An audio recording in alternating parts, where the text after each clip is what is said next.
the scene. The diva with the fever, Lady Fabulous 1978. Voulez-vous coucher avec me, Dolores Van Cartier?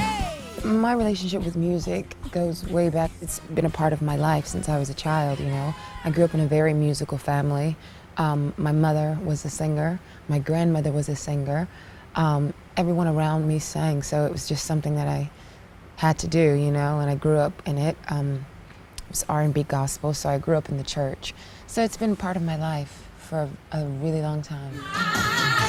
I was shy. As a child, I didn't really want to sing at first, but my mother would make me sing in church, and I never really understood why she would make me sing. But then, you know, as I grew older, I kind of got why she wanted me to do it, and now I can't stop.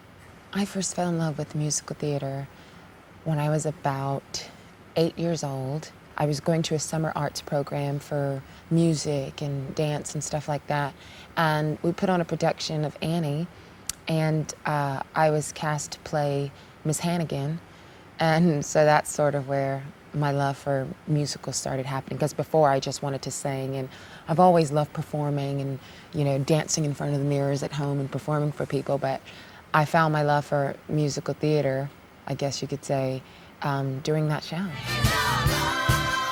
I left public school and I went to a performing arts high school where I could, you know, act and also do regular schooling. So if I hadn't gone to my high school, performing arts boarding school, I wouldn't have gotten the scholarship. But I was picked to get a presidential scholarship to Carnegie Mellon University in Pittsburgh, where I studied musical theater.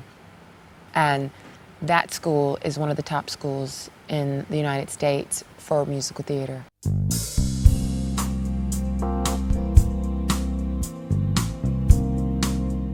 You know, the camaraderie started when we first met each other back in January. You know, we all had to go into this crazy new project, and it's all about a bond, and it's all about friendship, and it's all about all these things.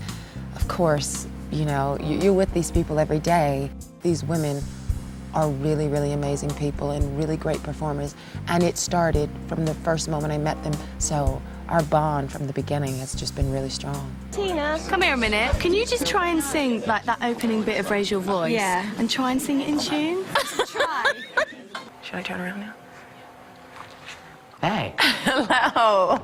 Meeting Whoopi Goldberg, who came to one of our rehearsals, which was really frightening, and everyone was nervous because, you know, she flew in just to see a rehearsal. It was really nice to have her there, and she gave us all a pep talk, and that really pushed us for the last few weeks of our rehearsal to really do it and go for it and just have fun. You guys are gonna be fabulous. Being in tech and seeing our set for the first time, you know, it was like a kid in a candy store, all of the things that we were going to get to use and the costumes and everything like that. Standing by. Raise Your Voice, take one. The music video, how many shows do you know do music videos? So that was kind of a really amazing experience for us to be on a set and do this music video, you know, and which people loved. So that's kind of fun. And the album, I mean, you know, we worked so hard. We did 8 shows a week that week and recording the album, and we were there from 10 a.m. to 5, and then we did a show, and we were back at 10 a.m. So it was a very stressful time, but it was really fun to be in there with the musicians and to have it all happening and knowing that we're creating this fabulous soundtrack. So it's all been great. Raise your voice. We are standing on the stage at the London Palladium, where many greats have graced this stage. When I first stepped on stage the first night in front of the audience, I was scared out of my mind.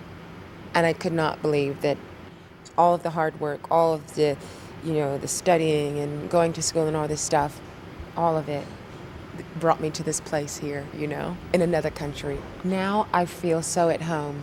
The feeling that I got, because, you know, my first entrance is my back is to the audience, and when I heard them cheering and laughing, I wanted to throw up, you know, my legs got all kind of shaky and stuff. But when I turned around, my heart just started racing, and I was really pumped and ready to do it. And it was just a really, really fun moment. But I'll never forget the first preview. It was an amazing feeling, you know, that and then opening night. So it just got better, really. Let's light it up, Philadelphia. I think people love the show because they can come here, let loose, and have a good time, and they can just let go and laugh and be entertained, because that's what you want to do right now. You know, it's a lot of things happening, recession, all the bad things. Coming to this theater, seeing all these nuns jump around and, you know, be crazy for 2 hours is really, really entertaining, and it's fulfilling because it's a message in our story. You know, it's not just about nuns dancing around, but it's about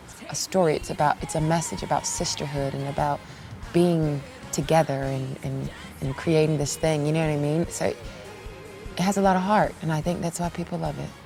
Take me there. Bless our show. Right now, we are in my dressing room, which is also called the Judy Garland room. This is a great room. I mean, I love it. It's hot, but I love it. 5:30 is when my routine starts. I usually get here and I put my sign on my door so that no one disturbs me at 5:30, and I just start, I listen to music and sort of get myself in the place that I need to be, and I do my warm-up from my phone that's recorded on my phone, and pace back and forth. And then after that, I go and do the warm-up with everyone else, and then I do another vocal warm-up, and then I come back here after that, and I go under the stage, and I sing really high and with my ginger tea, and I come back and I'm ready to go.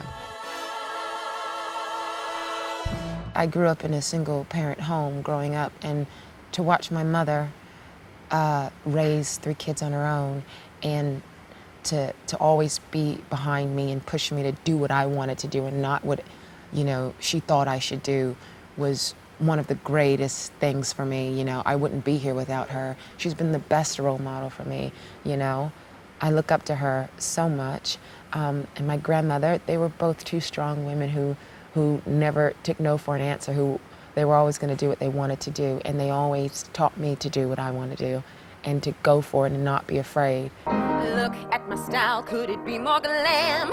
This is the shot of my grandmother, who passed away last year, and this is also one with the both of us. So she's here in this room, and my mother, my family here. I did a production of Hair last year, and that's my tribe I left behind to come and do this show. And they sent me flowers, which they're with their little message, "Love the Hair Tribe, we miss you." So I had to hang that up here. I have our Sister Act CD because I'm really proud of this CD. Nice plug. Have to, come on. Career-wise, what I would want to do, I got my first taste of recording an album, doing the Sister Act album. So, you know, I would love to record an album at some point. I want to be doing roles like these, you know, where I get to make people laugh. You know, this is my first leading role, so I would hope to continue on doing those types of projects and, you know, doing things that inspire people and make people feel good. That's the kind of theater that I want to do, and I would love to do film. I've done a little bit of television, but I would love to do even more, so this is just the beginning for me, for some great things to happen in my life. These are my opening boots right here, thigh high. This is the very end, the finale dress, when we meet the Pope. So, and this is my little, of course Dolores had to have a blinged out collar made of Swarovski's crystals. And this is my opening costume. Right here, this leopard, because Dolores loves leopard. She loves all kinds of animal prints. And this is my jacket that I wear in the opening as well. No real animals died in the production of Sister No Act. real animals died in the production of Sister Act. I bring a lot of sass, a lot of funk, a lot of flavor. You know, I mean, I bring my heart. This is who I am. It's what I do. It's what I love to do. And Dolores is very passionate, just like me, and very witty and funny and all those things, I guess. I mean, I like to think I bring to my character.